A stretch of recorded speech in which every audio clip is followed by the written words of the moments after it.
Բարև ձեզ, եթերում թեթև զրույց պոդքասթ է։ Այսօր խոսելու ենք հոգեբանական մի շարք երևույթների մասին։ Դրանցից մի քանիսն են ամոթի զգացումը, որը կորել է մեր հասարակությունում, դրա հետ մեկտեղ նաև մենակ լինելու ձգտումը։ Իսկ մեր հյուրը հոգեբան Անի Ապիտոնյանն է։ Այո, ողջույն բոլորին, մարդիկ հիմա մտածում են, որ եթե լայքեր չեն ստանում, ապա նրանք բավականին լավը չեն եւ սա կարծես դարձել է համատարած խնդիր։ Կփորձենք այսօր հասկանալ, թե դա ինչով է կապված։ Ողջույն Անի ջան։ Ողջույն։ Նախ սկսենք երևի հենց այդ հարցից, ինչով է պայմանավորված, որ մարդիկ միշտ ձգտում են լայքերի ետևից, լայքեր ստանալով կարողանում են որոշել արդյոք իրենք լավն են թե վատն են։ Փորձեմ մի քիչ ուրիշ ձևակերպել, լավն ու վատից չսկսենք, այլ ուղղակի սա հաղորդակցման նոր ձև է, սոցիալական հաղորդակցման նոր ձև է, նոր արդեն չէ, քանի տարի է կա այս ձևը, ուղղակի գնալով ավելի ինքը ակտուալ է դառնում, ակտիվ է դառնում, դրա համար մեր ուշադրությունն ավելի ու ավելի է գրավում։ Այսինքն, ինչպես կյանքում մենք երբ որ խոսում ենք միմյանց հետ, անպայման փորձում ենք այս հաստատական գլխի շարժումը ստանալ, որ այո, ես համաձայն եմ քեզ հետ եւ դա մեզ ուրախացնում է, որովհետեւ դա մեր ճշմարտացիությունը, հա, ճիշտ լինելն է ապացուցում։ Նույնը լայքերը, դիսլայքերը, զայրացած ինչ որ շա, էմոջիները նույն կերպ ընկալվում են մարդկանց կողմից։ Բայց այդ սիրված լինելու ձգտումը թերարժեքություն չի ձևավորում մարդու մոտ, այսինքն մի տեսակ շատ վատ էլի երևույթի ինքնին, որ դու ապրում ես լայքերի համար։ Ապրել լայքերի համար դրա տակ կարող է լինել բազմաթիվ այլ խնդիրներ, օրինակ, եթե այդպես է միայն լայքերի համար է ապրում, ոչ թե օրինակ, գաղափարներ է կիսում, ստանում այլ դրա հակադիր գաղափարը նորից մտածում կամ թեկուզ հաստատումն է ստանում իր գաղափարի, այլ ուղղակի հաշվում է, քանի լայք կա, այստեղ արդեն ուրիշ խնդիր է, բայց կարող է լինել անինքնավստահության բարդույթ, ցածր ինքնագնահատականի խնդիրներ, բայց բոլորս ենք ձգտում լինել սիրված, այսինքն դա վատ չի, դա բնական երևույթ է, դա մեր պահանջմունքներից մեկն է լինել սիրված։ Բայց այսօր բլոգինգում հիմնականում բլոգերությամբ զբաղվող մարդիկ մեծ ուշադրություն են դարձնում լայքերին եւ հիշում եմ մի դեպք, երբ որ Ռուսաստանում բնակվող հայ բլոգեր Կարինա Կասպարյանցը նշում էր, որ ամեն բան անում է, որ օրինակ իր բլոգը գնալով ավելի հետաքրքրանա, նույնիսկ նա մի պահ հղի էր եղել եւ լայքերի տեղատարափ էր ունեցել, բայց երբ որ երեխան ունեցել էր, լայքերը գնալով իջել էին ու դա ասում էր, որ ինձ մոտ ստրեսի նման է, ես չեմ կարողանում հանդուրժել եմ, որ ես մի պահ ունեի օրինակ ավելի շատ դիտումներ եւ լայքեր, քան հիմա։ Դա կենտրոնացվածության երևույթն է, այսինքն գերկարևորումը մի ինչ որ երևույթի կարող է բերել ստրեսի, վհատվածության, հուսահատության զգացման, կարող է բերել։ Այդ նույն բանը կարող է բերել, երբ որ օրինակ ինքը բալիկի հետ որևէ մարդա, նորածին բալիկի հետ դուրս գա, հարևանը չհիանա իր բալիկով, նայած ինքը ինչ է սպասում միջավայրից, մյուսի համար դա շատ բնական կարող է լինել, որ ուրիշը չի հիանում իր բալիկով, իր հիացմունքը բավական է դրան։ Այսինքն այստեղ համոզմունքների, դիրքորոշումների խնդիր է եւ այդ դիրքորոշումները ուղղակի արտահայտվում են նաեւ սոցիալական ցանցերում։ Այսինքն մարդը ունի դիրքորոշում, որը այստեղ կոնկրետ արձագանք է ուղղակի գտնում։ Կյանքում նույնպես ունի այդ նույն համոզմունքները, դիրքորոշումները մարդը։ Ուղղակի մենք տեսնում ենք սոցիալական ցանցերում ավելի վառ դա։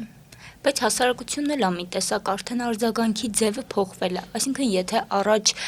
ինչ-որ ինտելեկտուալ post անելը, ինչ-որ լավ հատկանիշներով աչքի ընկնելը ավելի շատ լայք էր հավաքում, հիմա նորաձևության տենդենսներն են փոխվել կամ մարդկանց պատկերացումներն են դրա մասին փոխվել։ Ինչ է սա էլի, ուզում եմ այդ պատկերացնեմ, ինչի են օրինակ մեր աղջկան ավելի շատ լայքում, քան օրինակ ինտելեկտուալ աղջիկների կամ նույն։ Դե այն ավելի հեշտ է տրվում մարդու կալմանը, քան որևէ գրառում, որը պետք է կարդալ, վերլուծել։ Ընդհանրապես, այսինքն սա շատ պարզ է։ Այն որ փոխվել է արձագանքները, ինչ նկատի ունեք, ավելի կոնկրետ կարող եք ասել, ինչն է փոխվել։ Դե, հա, իմ կարծիքով հենց օրինակ նախկինում եթե երկար post-եր էինք գրում Facebook-ով ու դրանք նայում էին երկար չէին ալարում կարդալ, հիմա այս TikTok-յան մտածելակերպը 15 վայրկյանից ավել վիդեոները չեն ընկալում։ Ոչ թե չեն ընկալում, այլ արդեն չենք ուզում դրա վրա ժամանակ ծախսել, որովհետև օրինակ նույն գիտելիքը մենք կարող ենք ստանալ շատ կարճ մի քանի րոպեի ընթացքում նույն գիտելիքը ճակերտավոր, եւ կարող ենք ստանալ մի քանի գիր կարդալով։ Այդ գիտելիքը, որ ստանում ենք 1 րոպե, 3 րոպեի ընթացքում, դա կորում է, այդպես չի ինքը հիմնավորվում, բայց այդ մարդը մտածում է ինքը արդեն գիտի այդ մասին։ Այսինքն կարճատև ինֆորմացիան բերում է նրան, որ ինքը շատ բան գիտի։ Իսկ գիր կարդալը ավելի դժվար, երկար process է, դա գիտելիքների ձեռքբերման հիմնական աղբյուրն է դեռևս։ Իհարկե ոդքասթներ լսել եւ այլն դրանք են գիտելիքի ձեռքբերման նոր աղբյուրներ դարձել, նոր չէ, առաջ կային ռադիո հաղորդումներ նույնքեր։ Բայց միևնույն է, եթե մարդը ցանկանում է գիտելիք ձեռք բերել, դա ինքնակրթությամբ եւ ընդհանրապես կրթությամբ է պետք անել, որովհետեւ հնարավոր չի ամբողջ գրքի իմաստը կարելի է մի քանի նախադասությամբ ասել, դա ունենալ 2 րոպեանոց որևէ հաղորդում, հա, որը կդիտեն, բայց իրենք արդեն մակերեսային, արդեն եզրահանգումն են պատկերացնում, բայց պատճառ-հետևանքային կապերը ինչպես գալ հասնել դրան, չի ձևավորվում ուղեղի կողմից։ Ու խափում են արդեն, չէ՞, շատ օրինակ խափում են, այդ հոլովակները նայում են, հետո ասում են ես այդ գիրքը կարդացել եմ։ Դա էլ է ինչ որ հոգեբանական պահ կա, էլի։ Այսինքն մարդը ուզում է զարգացած լինել բոլորի մեջ, հասարակության մեջ, բայց դրա համար ժամանակ չի ծախսում, լսում է մի քանի րոպե, պատկերացում է ուղղակի կազմում այդ գիրքը ինչի մասին է, ոչ թե այդ գիրքը ինչ է տվել, որտեղ մենք գիր կարդալիս վերակառուցվում ենք։ Ամեն մի միտքը, որը մեր սրտին կամ հոգուն կպնում է, այդ ինքը ուրեմն մեր համոզմունքների հետ կապ ունի ու կարող է վերաձևակերպել, մենք տարբեր ուղղություններով տանել մեր միտքը ու դա ինքնազարգացում է։ Այս դեպքում դա տեղի չի ունենում։ Դրա համար որքան այսպես ասեմ, երբ որ այդ կապերը նյարդային նոր չեն առաջանում, անընդհատ կրկնվող գործողությունների վրա է մնում ուղեղը, մի քիչ այդպես վառ նկարագրեմ, հա։ Եվ պատտելով մենք բազմաթիվ ինֆորմացիաներ ենք ստանում, որ ուղղակի ծանրաբեռնում է մեր հոգեկան աշխարհը եւ գիտելիք այսպես էլ չենք հավաքում։ Ինչպես քնարիկը նշեց, հիմնականում բաց հագուստով մարդիկ ավելի շատ ուշադրության են արժանանում, բայց մի այսպիսի ընդհանրապես կարծրատիպ կա, եթե մարդը հագնում է կարճ կամ հագնում է բաց, ինքը լավ մարդ չէ, լավ վարքով մարդ չէ, բայց բոլորս էլ գիտենք, որ շատ հաճախ կան աղջիկներ, ովքեր շատ փակ են հագնվում, բայց կարող են չունենալ նման լավ վարք, ինչպեսին օրինակ կողքի աղջիկը։ Ինչով է պայմանավորված, որ այսինքն մենք ինչ կարող ենք ասել, որ բաց հագնվելով մարդուն չպետք է որևէ պիտակներ կպցնել ու ասել, որ տվյալ մարդը լավը չէ։ Իրականում դրանք առաջին, այսինքն աչքը ինչ տեսնում է, սկսում է դրա հիման վրա վերլուծել։ Եվ առաջանում են կարծրատիպեր։ Կարծրատիպերը միշտ կան։ Այսինքն կարճ հագած հագուստով աղջիկը լավը չի, մեկն էլ կարող ասել երկար հագած հագուստով աղջիկը լավը չի։ Այսինքն մի կարծրատիպը, որ վերանում է, մեկ այլ կարծրատիպ է առաջանում եւ սա բնական process է։ Չկա այդպիսի հստակ սահմանում, մարդը ինչպիսին է, կախված հագուստից, որտեղ մենք մարդուն ուղակի չենք ճանաչում։ Այսինքն արտաքին որևէ նշաններով մենք կարող ենք շատ մակերեսային ենթադրություն իրականացնել, բայց դա ընդհանրապես ենթադրություն է, որի կողքը կարելի է հարցականներ դնել։ Քանի մենք մարդու հետ չենք շփվել, չգիտենք նրա հատկանիշները, իրավունք չունենք նաև բարձրաձայնելու նրա մասին կոնկրետ անգամ այդ դեպքում էլ իրավունք չունենք բարձրաձայնելու, որ նա այսպեսին է եւ վերջ, հա, ու է դա անել հասարակության մեջ։ Այսինքն, այսպես թե այնպես նստում են, խոսում են, քննարկում են, դա շատ բնական երևույթ է։ Համեմատություններ են անում, բայց կոնկրետ պիտակավորում դա պետք չի, իհարկե։ Ու այդ թեմային զուգահեռ անդադ իմ մտքին գալիս է այն գաղափարը, որ այսօր ոնց որ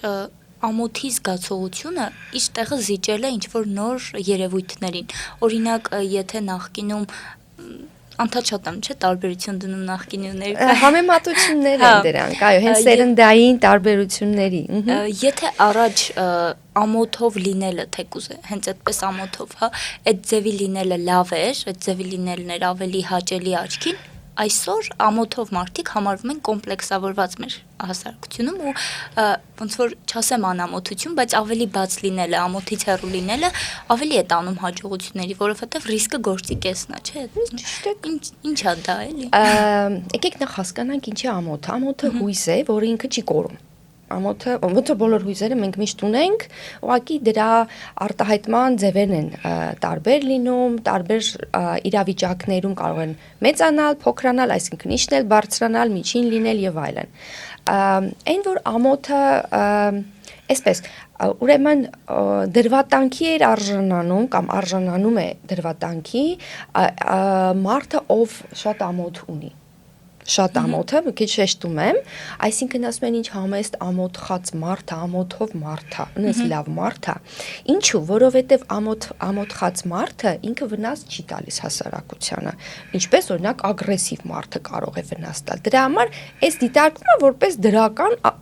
արժանիք է դիտարկվում ամոթը։ Բայց եթե մենք դա դիտարկենք անձի տեսակյունից, դա բավականին լուրջ խնդիր է։ Ինչու, որովհետև այո, մարդը չի կարողանում այդ ամոթի զգացումից ելնելով ինքնարտահայտվել, իր մտքերի, իր հույզերի մասին խոսել, ծրագրավորել, ինչ որ ծրագիր կազմել, գնալ նպատակասլաց հասնել իր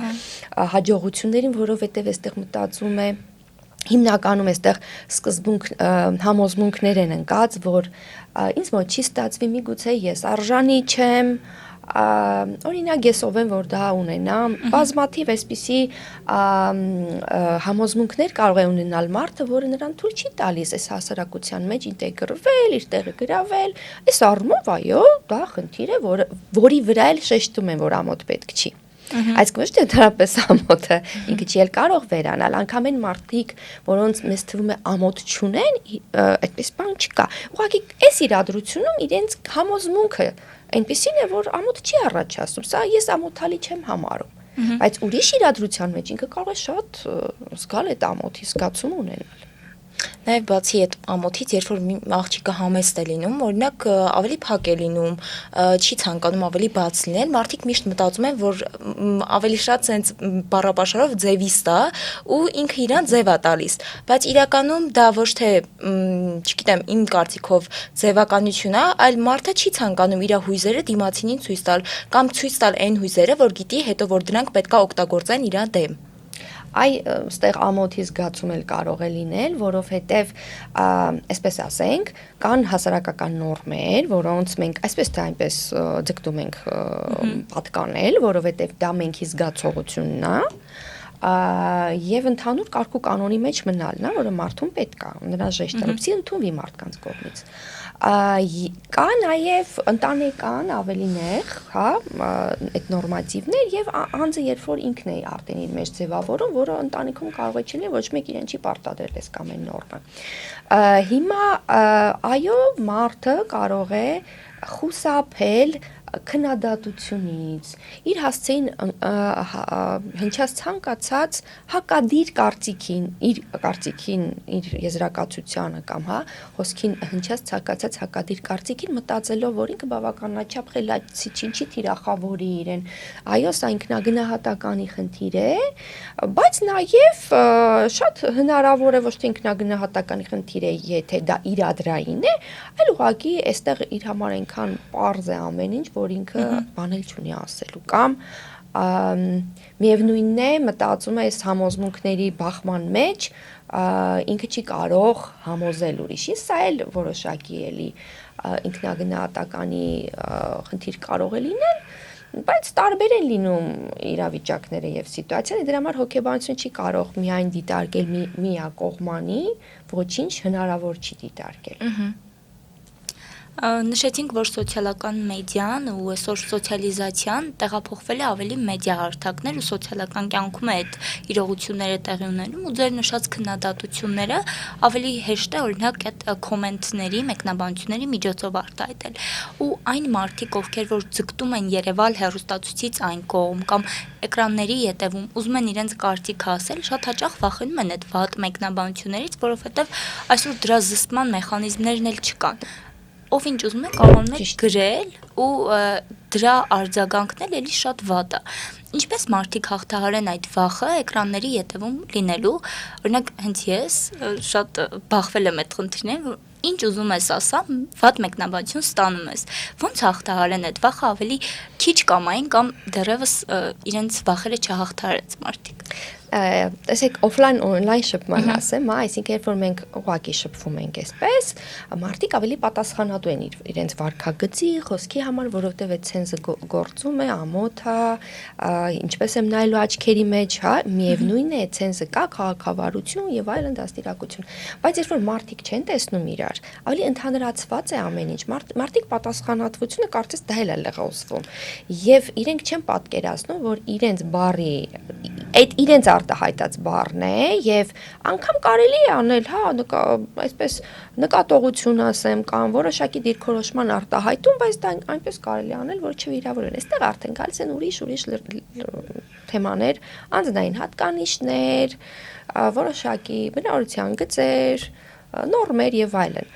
Ինչպես խուսափել, դա միշտ լինելու է, որովհետև բաց է տարածքը եւ լինելու է։ Հատկապես ուզում եմ այստեղ կուզեմ խոսել ատելության խոսքի տարածումից, որը բավականին լուրջ խնդիր է կարծես դառնում մեզ մոտ։ Այդ պատասխանատվության զգացումը, որ ես կարող եմ պատասխանատվության ենթարկել ինքս ինձ, չկա։ Ինչ որ մեկի կողմից սա էլ պետք է գործի ուղղակի որպես օրենք հավանաբար, որովհետև հասարակական պարսավանքը իր դերը միևնույն է ունի, անում է, բայց պետք է ընդհանուր մի հատ համակարգային մոտեցում սրան լինի, որպեսզի մարդիկ արդեն այդ պատասխանատվության զգացումը պատասխանատվություն վերցնեն իրենց արարքների, խոսքերի հանդեպ։ Իսկ ինչպես հաղթահարել։ Հենց այդպես ընդունելով, որ տարակարծություն է լինելու են մարդիկ, որ այդ նույն կարծիքը արտահայտելու են շատ կոռեկտ, անգամ կարող է լինել դրական ձևով արտահայտեն, որը մեզ շատ լավ ուղղություն կարող է հանդիսանալ մեր համար, օրինակ ավելի լավ դարձնելու հաղորդումը։ Բայց կարող են լինել մարդիկ, որոնք օգտագործել են վատ բառեր, ցենզուրայից դուրս բառեր լինելու են, հասարակության մեջ կան տարբեր տեսակի մարդիկ։ Այսինքն, երբ որ մենք ընդունենք, որ այդ մեկը լինելու է, մեր վերաբերմունքը մի փոքր փոխվում է հույզից։ Այսինքն, եթե ես սպասում եմ, որ այդ մեկը չի լինելու, այդ սպասումը կարող է իմ մոտ ավելի բարձր հուզականություն առաջացնել, քան ես գիտեմ, որ մեկը կգտնվի հակադիր կամ ինչ-որ բան ասելու, եւ դա բնական process է, որտեղ բաց է տարածքը։ Ես կողմ եմ նրան, երբ որ ատելության խոսք է հնչում կամ կոնկրետ վիրավորանք, հայոյանք է գրվում, ուղղակի փակել այդ դաշտը։ Հա, դաշտը չէ, կոնկրետ մեկնաբանությունը կամ նշել լրատվականները, որ ցանկացած վիրավորական ատելության խոսք եւ հայոյանք ջնջվելու, որտեղ այդ նույն բանը կարելի ասել այլ բառերով։ Իրոք Կարելի է ասել եւ հայտնել կարծիք, ոչ թե ատելություն տարածել։ Սա կարծում լրատվականների խնդիրն է նույնպես։ Քանի որ խոսում ենք մարդու խոցելիության մասին, գիտենք, որ մարդը ունի բավականին տարբեր հատկանիշներ ու հույզեր, ու շատ հաճախ երբ որ դիմացինը նկատում է, որ մարդը, օրինակ, այս մարդու թույլ կողմը սա է, ու սկսում է տվյալ մարդու թույլ կողմը օգտագործել, մանիպուլացնել, օրինակ ես հիշում եմ նման դեպք, երբ որ նեղացկոտ է մարդը լինում կամ շուտ սրտին մոտիկա ընդունում ինչ-որ մի բան, ու դիմացինը հասկանում է դա, ու գնալով անդադ այդ մարդուն օգտագործում է, անդադ այդ մարդուն այնպես անում, որ գցի իր թակարդի մեջ ու մարդը մանիպուլացվի։ Ինչպես պետք է մարդը խուսափի տվյալ մանիպուլյացիաներից ու զոհ չդառնա դիմացինի թակարդին։ Բավականին երևի նոր հաղորդման թեմա եք տալիս, սա բավականին լայն թեմա է, փորձեմ սենց կարճ ասել, մենք բոլորս էլ որոշակի մանիպուլյատիվ ձևերի մեխանիզմների տիրապետում ենք, փոքր տարիքից սովորում ենք, երբ որ մեզ ասում են չի կարելի, լացում ենք ու դա կարող է դառնալ ինչ-որ մեխանիզմ կամ հակառակը, ժպտում են, չէ, երեխաներ կան, ժպտում են, սկսում են, հա, ծնողները ծիծաղել եւ թույլ են տալիս, սրանք արդեն մեխանիզմներ են, որով մենք կարողանում ենք որոշակի հարցեր լուծել։ Այստեղ խնդիրը թե մանիպուլյացիան ինչ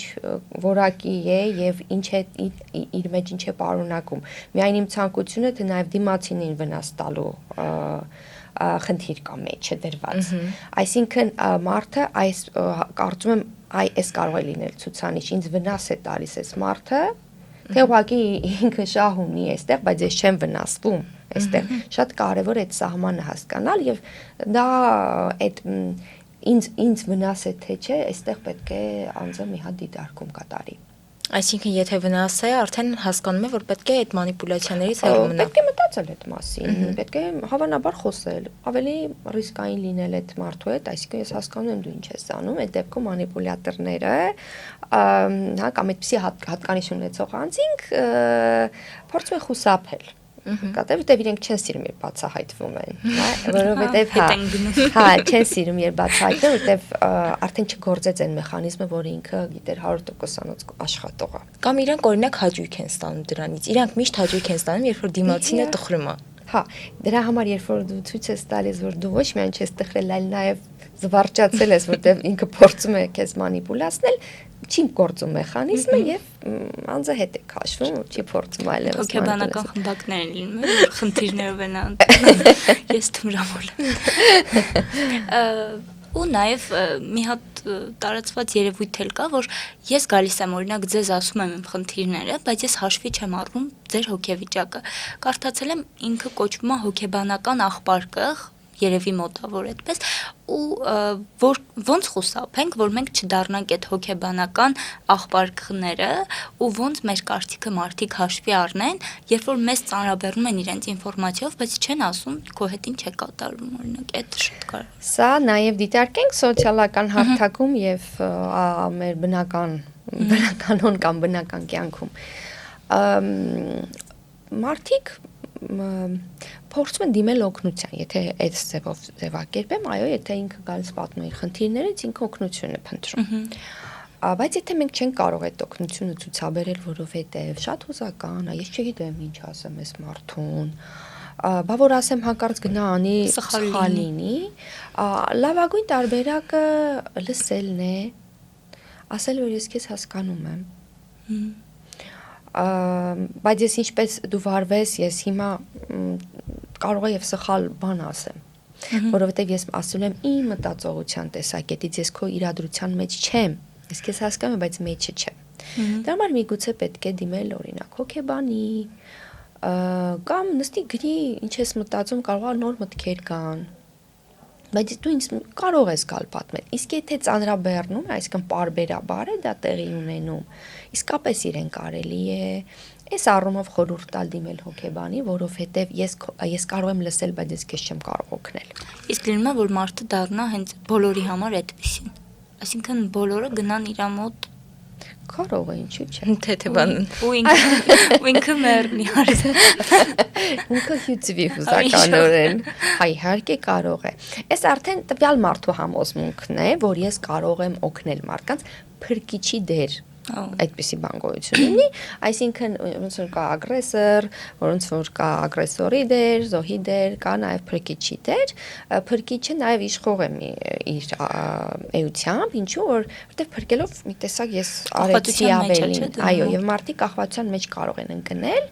տվյալ մարդուն անդադ հարցնելու, որտեղ շատ հնարավոր նաև լավ է ստացվում նրա մոտ վերլուծությունները եւ մարդիկ այդ կարիք ունեն այդ վերլուծության, այսինքն այստեղ սա էլ կարող են քաշվի առնել, որ հետո ոգևորվում են անդադ կյանքին են խառնվում, այդ էլ կա։ Հա, դա այդ արդեն փրկիչի դերը վերցրած մարդն է, որ մտնում է առանց թույլտվության ուրիշի կյանք, անգամ թույլտվության դեպքում կան սահմաններ, որոնք մենք չպետք է խախտենք։ Եվ վերջի վերջո փրկիչը կարող է դառնալ զոհ։ Ինչու՞, որովհետև երբ որ ինքը շատ է խառնվում ուրիշի կյանքում եւ այնտեղ տեղի ունեն բաներ, որոնք վերագրվում են արդեն իրեն, ինքը կարող է դառնալ զոհ, որտեղ ասում դու ես մեղավոր, որտեղ ես քեզ լսեցի կամ դու եկար արեցիր, ես քեզ դա չէի խնդրել։ Իրականում այդ սահմանները շատ կարևոր են պահպանել։ Նաև այսօր շատ է տարածված այն տենդենսը, որ մարդիկ ձգտում են մենակ լինել, որովհետև ձգտում են մենակության մեջ լինելով իրենց բավարարել, կարծում են, որ չկա հարմար թեկնածու եւ հիմնականում բոլոր մարդիկ ավելի, այսպես ասած, իրենց կարծիքներին, իրենց կարծրատիպային չեն համապատասխանում։ Ինչ կարող եք նաև ասել սրա մասին։ Դուք հավանաբար խոսում եք եսի եւ մենքի ընդհանրության եւ այդ սահմանների հետ կապված այս գործընթացը աշխարհում իրական շատ ավելի վաղ է սկսվել այդ անձնակենտրոնությունը, քան մեզ մոտ եկել է, հավանաբար այդ եւ մեր ազգային արժեքների հետ կապ ունի, քանի որ մենք ավելի շատ մենք ենք քան ես եմ, մեջը դրա կա,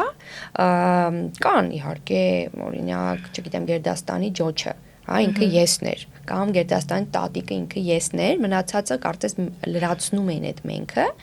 այստեղ չեմ ուզում արժե զրկել, որ եսերը չկան, բայց ավելի մենքի համար էինք ապրում։ Սա նաև հավանաբար սովետական միության այդ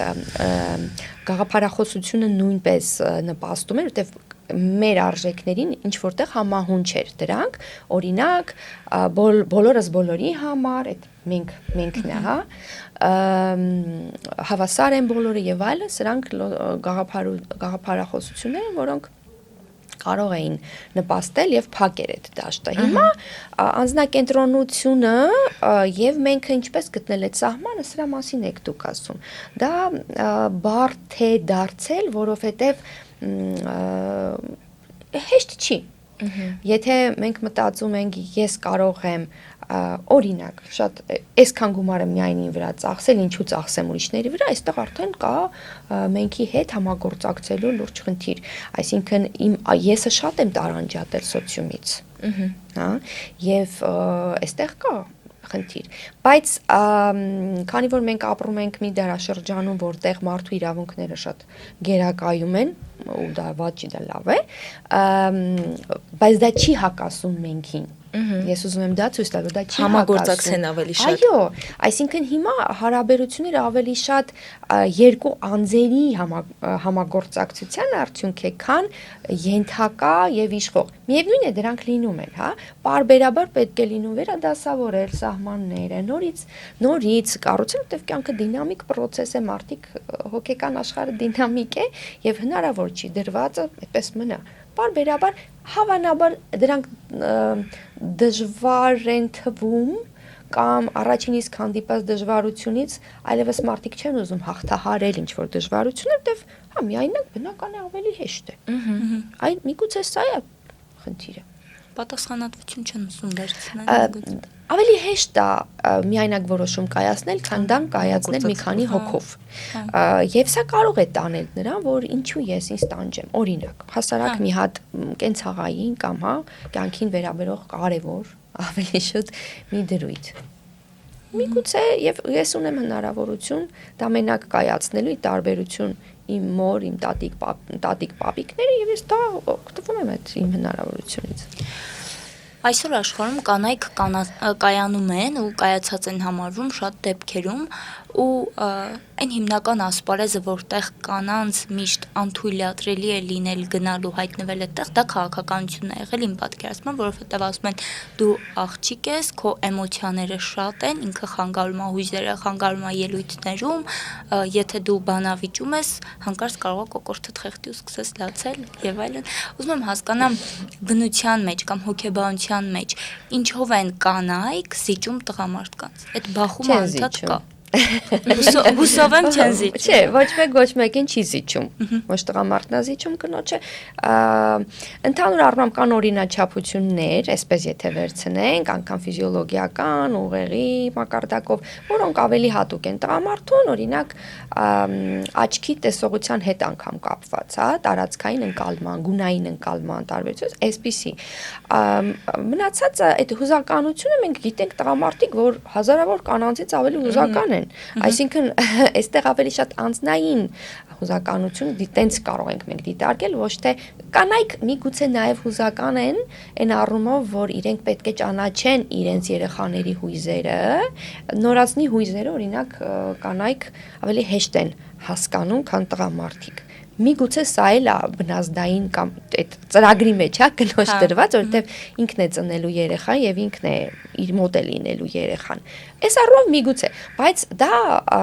անձնային հատկանիշ է հուզականությունը, այսինքն ձևավորվում է մարդու անձնայի տարբեր հատկանիշների, նաև իրավիճակի վրա, ովքեր են իր միջավայրում եղել, ինչ է կատարվել, ինչպես են հակազդել, բազմաթիվ շերտեր կան։ Դրա համար քաղաքականությունը հուզական է մի մտիր, մենք գիտենք շատ քաղաքական գործիչ կանայք միջազգային, հա, ճանաչման, ոչ միայն, օրինակ Մերկելը, որոնք շատ անգամ հավասարակշռող դեր էին կարծում եմ, դեր ունեին այդ տղամարդկանց միջավայրում, բավականին հավասարակշռող դեր ունեին։ Դրա համար այստեղ չեմ կիսում այդ կարծիքը։ Նաև այսօր տեսնում ենք, որ Հայաստանում բավականին բարձր պաշտոններում հենց կանայք մեծ դերակատարում ունեն եւ սա դարձել է քննարկումների առիթ, մարդիկ բողոքում են, որ կինը չի կարող լավ ղեկավար լինել կամ օրինակ դատական ոլորտում լավ պաշտոն զբաղեցնել, քանի որ չունենա նույն հարգանքը կամ նույն ճակերտավոր վախը նրա նկատմամբ, ինչ որ կլիներ, եթե լիներ տղամարդ։ Ինչ կարող ենք ասել այս խտրականության վերաբերել։ Սա կարծրատիպ է, որը հա միգուցե սենց դիտարկվել է, որ տղամարդը ավելի ուժեղ է, կինը ավելի թույլ արարած է։ Բայց դա այդպես չի, նորից նշեցի, որ սա անհատական առանձնահատկությունների, հատկանիշների հետ կապ ունի, այսինքն անձը ձևավորվում է եւ ընդհանրապես կապ չունի այդ։ Այսինքն կինը չի կարող լինել լավ ղեկավար, ես շատ ապացույցներ կարող եմ բերել, որ շատ լավ ղեկավար է լինում կինը։ Նորից համամիտ չեմ, կարծրատիպ է եւ բնական է, շատ ողջունելի է, որ քաղաքական դաշտում լինեն եւ կանայք եւ տղամարդիկ, որ այդ հակակշիռը անգամ մտածողության միգուցե տղամարդիկ մի բանի վրա են ավելի շատ ուշադրություն դարձնում, հնարավոր է։ Կանայք ավելի այլ կետերին կարող են ուշադրություն դարձնել, դրա համար անգամ դպրոցներում շատ լավ կլիներ, որ տղամարդ ուսուցիչների թիվը մեծանար, այդ ընդհանուր մտածողության ֆոնը փոխվում է։ Այսպես թե այնպես, որովհետև մենք կանայքս իրար հետ ենք ավելի շատ շփվում եւ մտածողության ձևերը կարծես տալիս վերցնում ենք։ Իսկ այսպես երբ որ լինում են այլ մտածողությամբ, իրար հետ ավելի շատ շփվող մարդիկ, այլակարծությունը վերում է զարգացման, նույնպես որ շատ բնական է եւ նաեւ որ կարծրատիպ գոյություն ունի, դա էլ է բնական։ Եվ նաեւ որ կինը կարող է լինել շատ լավ ղեկավար, դա կարեւոր եւ բնական։ Ու եզրափակելով վերջին են ամենաթիրախային թեմաներից մեկը իմ համար, այսօր մարդիկ բոլորը ձգտում են բոլորին ինչ-որ բաներ սովորեցնել, թեկուզ հենց այս պոդկասթի ֆորմատը ինքը սովորեցնող է, քոուչինգը դարձել է մոդայիկ, նորաձև, ու ամենահետաքրքրականն այն է, որ սա դարձել է արդեն պետական մակարդակով, թեկուզ իշխանությունների շրջանում, հա նախկինում էլ եղել են դեպքեր, բայց այսօր կրթվել է ու հենց կրթելը դարձել է նորաձև, ինչով է սա պայմանավորված, ինչ հոգեբանական կողմ կա այստեղ։ Կարծում եմ, եթե նորից վերցնենք երևույթը կրթելը կրթություն տալը, ուսում տալը շատ լավ է, սակայն շատ կարևոր ովքեր են կրթողները։ Այսինքն ես ունեմ որոշակի մտքեր եւ ուզում եմ դա բոլորն ընդունել, ես ուզում եմ ուղղակի մտքերը բոլորն ընդունեն։ Սա այլ բան է։ Կրթությունը լրիվ այլ բան է։ Կրթությունը պետք է հենվի գիտական տվյալների վրա, հիմնավորված գիտելիքի վրա, ձեռք բերված նոր հիմնավորված գիտելիքների վրա, այսինքն կրթություն տալը ինքը բավականին լուրջ գործընթաց է։ Իսկ այն, որ մենք կարող ենք ուղղակի վերցնել մեր գաղափարները եւ տարածել, դա ընդամենը միգուցե քարոզչություն է, իմ գաղափարների տարածում է, բայց ոչ կրթություն։ Այսինքն ինքը կարող է, ոչ միայն կարող է, այլ նաև ազդում է մարդկանց համոզմունքների վրա, բայց դա կրթություն, միգուցե ես ավանդական կրթության ձև եմ նայում, բայց կրթողը շատ կարևոր է, ինչ է կրթում ինձ, ինքը ինչ իրավունք ունի ինձ կրթելու, այսինքն որոշակի մասնագետ է, ունի երկարատև տարիների աշխատանքային փորձ, որը նրան թույլ է տալիս որոշակի փորձ փոխանցել, բայց ուղղակի իմ մտքերը գնամ, ասեմ որոշակի աֆորիզմներով ապացուցեմ, սա կրթություն չի, սա ուղղակի գուցե PR։ Այսինքն հարթակ է պետք իրենց խոսելու հետ։ Հարթակ, քանի որ հիմա բաց է ամեն ինչ, այո, այսպես յուրաքանչյուրը կարող է ունենալ իր հարթակը։ Միգուցե սա էլ որոշակի ժամանակ հետո զտվի այդ մեխանիզմը, կրթելու մեխանիզմը կարգավորվի, որտեղ առաջ միայն կոնկրետ մարդիկ, ովքեր ունեին մասնագիտություն, իրենք իրավունք ունեին կրթելու։ Այո։ Եվ դա կարծում եմ կարևոր է։ Շնորհակալություն։ Շնորհակալություն ձեզ։ Դե ինչ սիրելի հետևորդներ, այսօր այսքանով ավարտում ենք մեր թեթև զրույցը, իսկ դուք մնացեք մեզ հետ մինչ հանդիպում։ Այո, սիրելի հետևորդներ, մինչ հաջորդ հանդիպում հիշեցնենք, որ եթերում թեթև զրույց ոդկասթն էր, իսկ մեր հյուրը հոկեբան Անի Ապիտոնյանն էր։ Հաջողություն։